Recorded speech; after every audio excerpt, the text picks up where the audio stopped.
and welcome to the Day Health Strategies podcast, Unlocking Accountable Care, the healthcare podcast where we talk everything value-based care with the top experts in the field.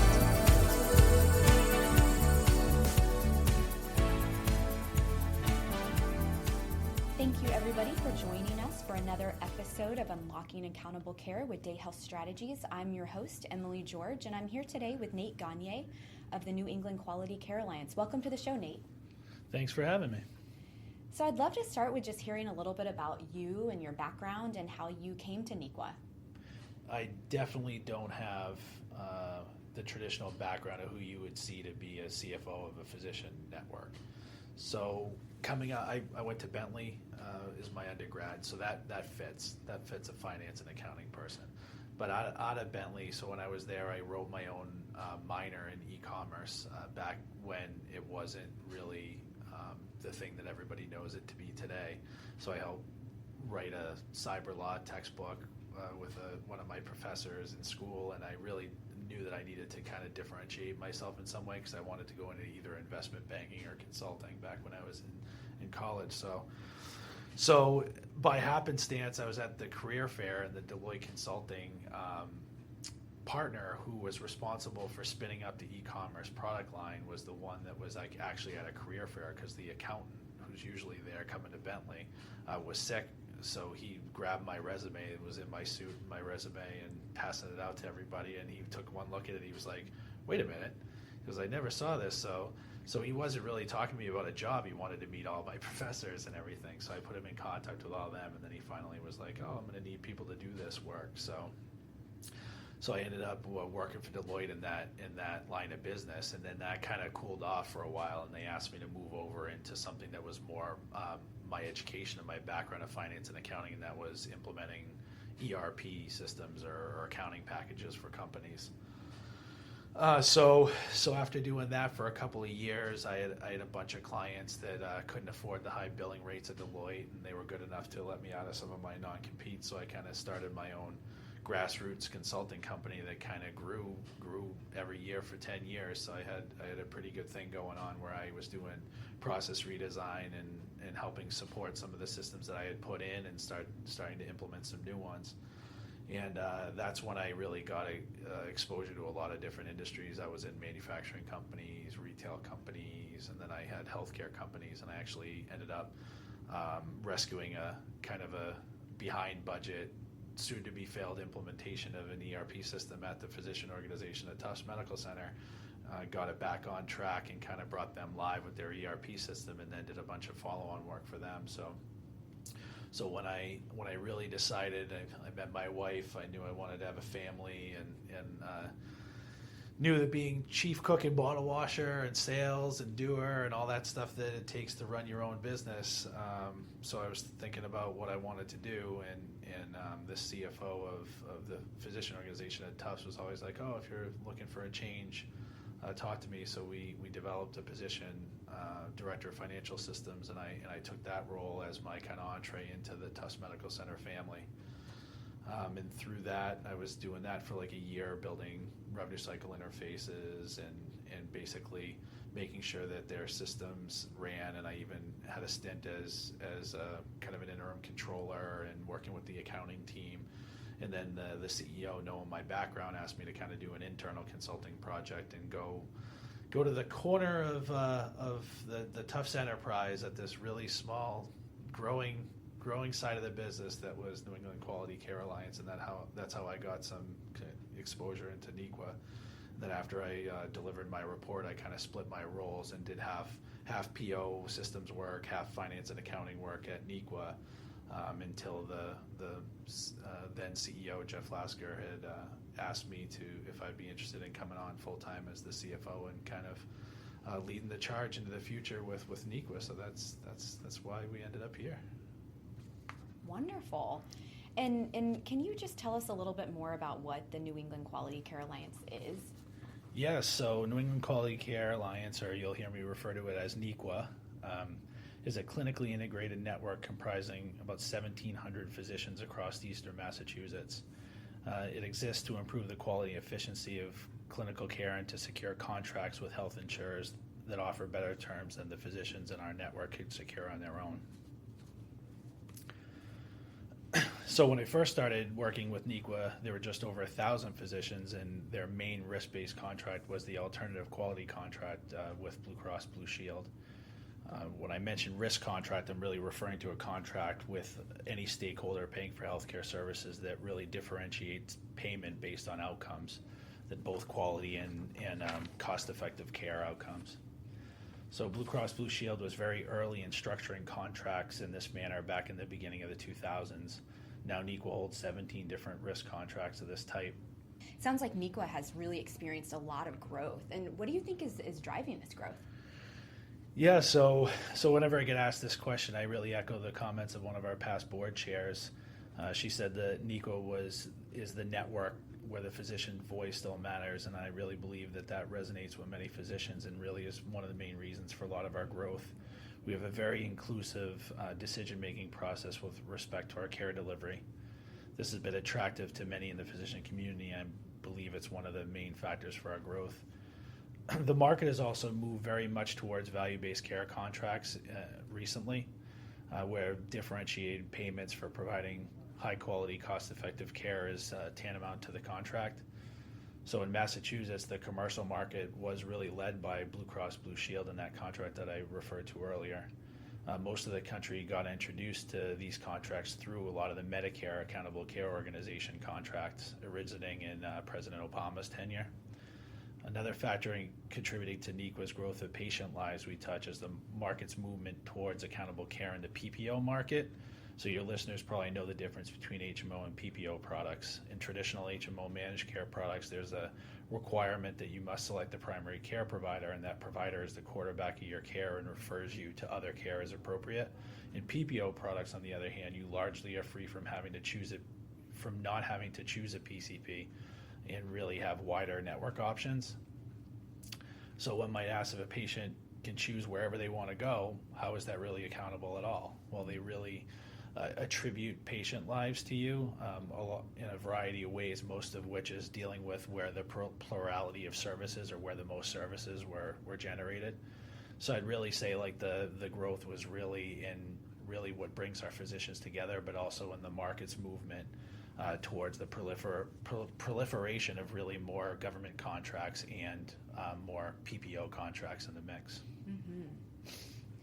Well, you mentioned the importance of the market proliferation in terms of the commercial Medicare and Medicaid spaces, and I was hoping that we could take a few minutes to discuss how each of these markets has developed and what some of the opportunities and challenges are that you see in both or in all of these.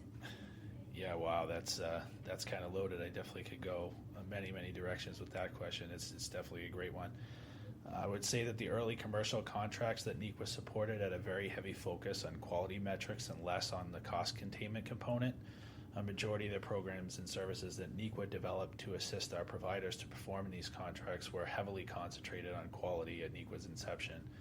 Given the wide proliferation of many electronic medical system records throughout the network, in our broad geographic reach, in our concentration of small practices in the community setting, it takes a lot of resources to report on the various quality metrics that are incented in our commercial contracts. This focus has been changing over the past few years, led by the various government contracts and the national commercial payers. As a bright light has been shining on healthcare cost containment, these contracts are shifting more incentives towards providing cost-effective care while taking the stance that quality is really table stakes. And if you slide back on quality metrics, you'll get to keep less of the incentive that's based on really your cost effectiveness. It has made the topic of resource allocation really difficult. You don't want to backslide on your quality metrics, but you definitely have to start focusing on those elements that lower the total cost of care. Not to mention the patient populations in the commercial Medicare and Medicaid space are very different and need a very different focus. Like all of this isn't complex enough, the financial structures of these three different product lines are very different as well. Hopefully this gives a bit of a broader context to kind of the question I think that you're asking. So when I refer to the commercial Medicare and Medicaid markets, I really refer to them as product lines a lot. That's how we think of them here. So would it be helpful if I explained a bit more about the financial structures and needed programs and services, and a little bit more about the different populations in these 3 product lines? Definitely, please do. All right, great. I'll start with the one NEQCA has had the most experience with in its history, the commercial market. So NEQCA providers care for over 150,000 patient lives under 13 different commercial risk contracts, comprising both local and national payers and comprising HMO and PPO structures. Largely all the NEQCA providers participate in all of these commercial contracts. As you can imagine, each one of these contracts has its own separate nuances that makes kind of managing that a little bit difficult. And really, our providers want to treat all the patients the same way, and they want very different things than the payer market wants. So we definitely have to navigate that a lot. So the commercial population is largely made up of beneficiaries of working age and their covered dependents. To fulfill its mission and perform in these commercial risk products, NEQCA must develop programs and services to provide care for both pediatric and adult populations. As you can imagine, the challenges and opportunities are very different within these populations. There are many rising risk patients in the adult patient cohort with multiple chronic conditions that need to be effectively managed to keep them healthy. In the pediatric population, there are different challenges. Although standard best practices to handle medical conditions in the pediatric population is certainly important, there's also a really big focus on behavioral health in the pediatric population. The cost structure needed to support a population health approach is different compared with a traditional fee-for-service structure. The commercial market understands this and has traditionally accounted for this additional need and infrastructure in their contracts. This is the funding that has been used since NEQCA's inception to pay for technology investments and investment in people resources to maintain quality metrics and build out population health programs for both the adult and pediatric commercial population. Most of these contracts have downside financial risk associated with them, meaning if the network is unable to care for the payer's insured population within a given budget, it will owe them money back at the time of what we call settlement at the end of the year. Not to mention that settlement is usually delayed by a year, and our providers get fee-for-service money as they care for patients on an ongoing basis, and they have to wait until the following year to get any of the settlements out of these risk contracts.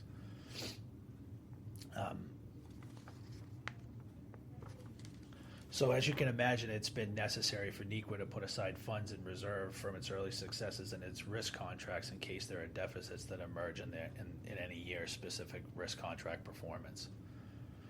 So maybe we can switch gears and talk a little bit about Medicare, because that was extremely helpful, what you described about the commercial space. Yeah, Medicare is very different. A lot of the contracts structures are the same. Like they have quality and they have like budget-based risk in a lot of the Medicare products, but it definitely has some nuances in the population and in the structures. So, as context, NEQCA providers also care for 40,000 patient lives under 3 different Medicare risk contracts. We have a next generation ACO contract directly with CMS that goes through the Centers for Medicaid and Medicare Innovation. And we have 2 Medicare Advantage contracts administered through 2 different commercial payers. So unlike the commercial contracts, only a subset of NEQCA providers choose to participate in these Medicare contracts. The Medicare population is largely made up of retired beneficiaries in their late 60s through their end of life. There's been a lot in the news over the rising costs of healthcare in this specific population as healthcare costs increase dramatically as you age. Many of the rising risk commercial patients in the adult patient cohort that we discussed earlier carry their chronic conditions into their retirement years where they become more difficult to manage, not to mention expensive. It is crucial to manage these conditions to ensure the least amount of hospital utilization. If beneficiaries end up in the hospital, it is important to manage their transition to a post-acute facility or back home in an effective way as to ensure they do not get readmitted. So much of the investment the network is made in this population really comes in that care coordination and also in managing end-of-life care. Keeping all caregivers properly informed is critical in keeping the senior population healthy and out of the most expensive care settings, the hospital. So, unlike in commercial risk contracts, Most Medicare contracts do not stipulate additional infrastructure for programs and services not paid under the traditional fee-for-service payment structures. So, for example, if technology needs to be purchased or care coordinators need to be hired to ensure the population has the lowest hospital and emergency department utilization possible, investment would need to be independently made for these expenses in hopes that there is budget surplus at the time of settlement in the following year, like I had mentioned earlier, that could be used to reimburse that expense before additional contractual benefit is paid out to all the other stakeholders. So there's been a big push in the Trump administration to accelerate the path to more downside risk on behalf of accountable care organizations. So rewards in these big contracts could be great, and the stakes are high. On top of the risks associated with pre-funding your infrastructure costs, if an ACO must build reserves in the case deficits emerge, the capital needed to expand in these agreements can be substantial. In a market that started with commercial risk contracts, surpluses that have been built up over the years can be used to expand into downside risk within the Medicare population. But as I said earlier, all of our network mostly participates in the commercial population and only a subset in the Medicare population. So when you kind of cross streams like that, you have a lot of kind of stakeholder management, and you have to really think broader as a network in order to where you want to go strategically to make some of those investments on behalf of all your different network stakeholders. So most markets across the country are starting their risk journey with Medicare contracts. Now, with the administration accelerating the movement to downside risk with these ACOs, I feel this could destabilize care for this population as access is threatened by deficits not being able to be repaid. Another likely outcome could be a government bailout similar to the too big to fail banks, because when you think about it, if this whole ACO experiment only works if those who lose pay the bill and those who win get incentives for managing care. If those who are in deficit aren't expected to pay back those deficits or can't, then the whole real structure is really questioned. So it definitely is a worry as we move forward if the administration's successful in pushing especially smaller kind of provider groups and smaller systems into a large amount of financial risk. Sure. Well, that's extremely concerning, and it seems like there are a lot of opportunities there. And before we sort of switch gears to some of solutions or next steps or some of the things that are on your mind, could you lastly just spend a little time talking about Medicaid and some of your thoughts about how this is working in your organization? Sure. I would say that this might be the last, and I would argue most difficult population that NEQCA providers care for in value-based contracts, but it's really important work. So NEQCA providers care for close to 18,000 patient lives under the Workforce Care Plan Model A Medicaid risk contract established in 2018 as part of a massive reconfiguration of the Medicaid market in Massachusetts. Similar to the Medicare product line, only a subset of NEQCA providers choose to participate in the Workforce Care Plan Medicaid ACO risk product. So when they transformed the market, you could, as a health system, you could partner with a traditional managed care organization like a health insurer and develop a product with them to go to market with, or you could partner directly with the state in what they call Model B. So when I talk about Model A versus Model B, I'm talking about we're in a Model A contract with Fallon Health as our healthcare partner in this market. Some of the Model Bs go directly with the state. So I wanted to explain that to your audience because a lot of times it's tough to follow. We use a lot of acronyms in healthcare. So the Medicaid population is defined based on income or disability criteria. And this was expanded in Massachusetts a few years back when there was an initiative to ensure that all Massachusetts residents had health care coverage. Massachusetts utilized a federal grant given by the Obama administration before leaving office to provide delivery system reform incentive payments, what we call DSRIP for short, for the purpose of transforming care for this population. The state has been successful in transitioning 85% of the mass Medicaid population into shared financial risk arrangements, either those Model A or Model B or some form of managed care that I was describing before. The DSRIP dollars are to be used in a 5-year period as infrastructure payments to transition to this model in hopes that cost savings will emerge to sustain the funding and the programs that are being developed. And that 5-year period has a declining balance, so the most money that we got was in the first year of the program. There's been a lot of funding going into managing the social determinants of health in this population, as well as the behavioral health and substance abuse. Given the higher prevalence of homelessness and transience in this population, care coordination is very challenging. This population tends to be higher utilizers of hospital emergency departments, which is a high cost setting. It is a goal of many ACOs to ensure only the most appropriate utilization of the emergency department is seen. Yeah, so I wanted to discuss for a minute the financial aspects of the Medicaid program, because I really do believe they did a wonderful job in rolling this out, and I do believe their intentions of trying to care better for this population is a great one. They had a lot of people working a lot of really hard hours to transition into this model, and I think they did a wonderful job. But as I look at how the financials are splaying out in the first couple years that we're in this agreement, I definitely have some grave concerns. First off, I had mentioned it earlier, the DSRIP payments are at their highest at the beginning, and when we're trying to transition to a care model and we're developing a model of care, it's really hard to get into that model of care and have one eye at the door of how do we roll out of this if it's not successful. So I get that they want this thing to be self-funding over time, but it's really hard to build a long-term strategy with such a short-term cliff. So I really have some concerns over that. Then the performance of the budget-based risk contract was supposed to be the factor that would make this all sustainable, but through Q2 of 2019, the combined deficit of all the Model A ACOs in Massachusetts is $169 million. If this performance continues for the rest of the year, the state will see close to $340 million in deficits. So there's 15 Model A ACOs, of which we're a part. We're just about right in the middle of the pack in terms of performance, but 14 of the 15 are experiencing deficits.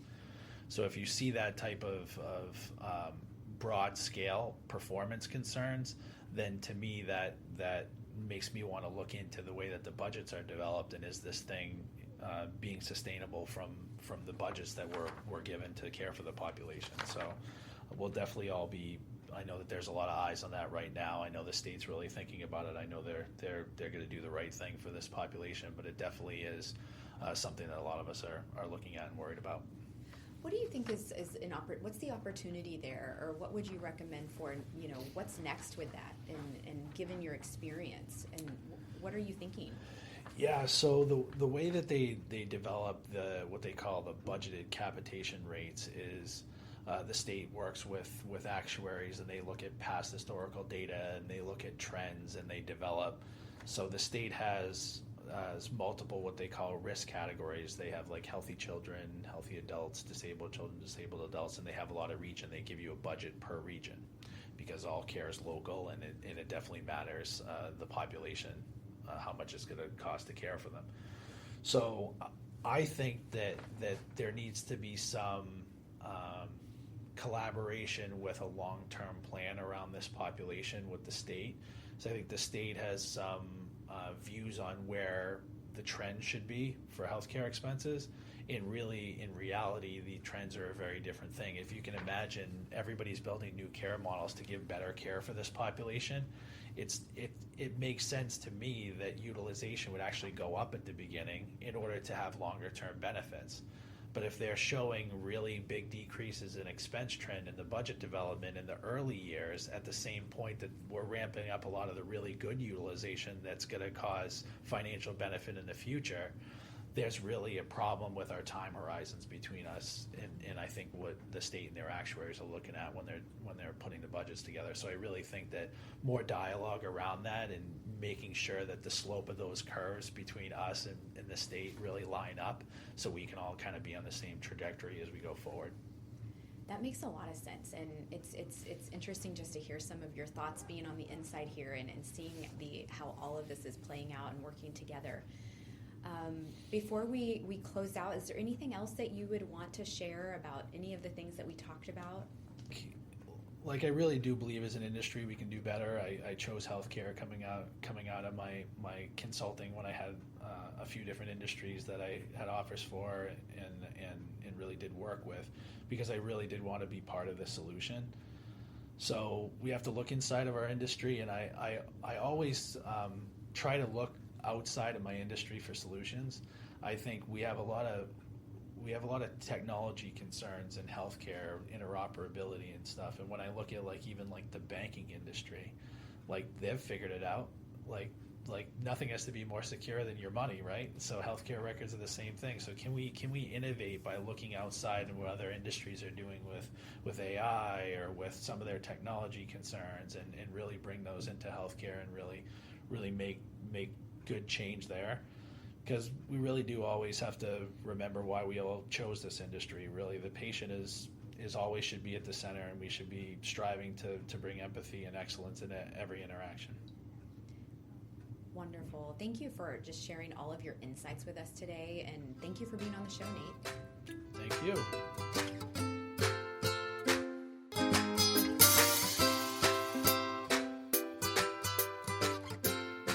If you are interested in learning more about accountable care or how organizations can succeed in today's healthcare system, please visit our website, www.dayhealthstrategies.com. Check out our blog, follow us on Twitter, and join our mailing list. We regularly post content relevant to current healthcare issues and overcoming challenges in delivering value-based care.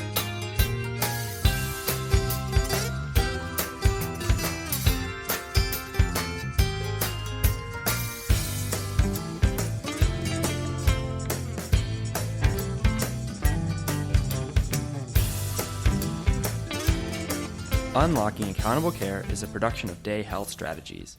Direction and editing by Max Blumenthal. Additional support and research by Emily Eibel and Nico Lehman. Our producer is Rosemarie Day. A special thanks to Purple Planet Music for the use of their songs.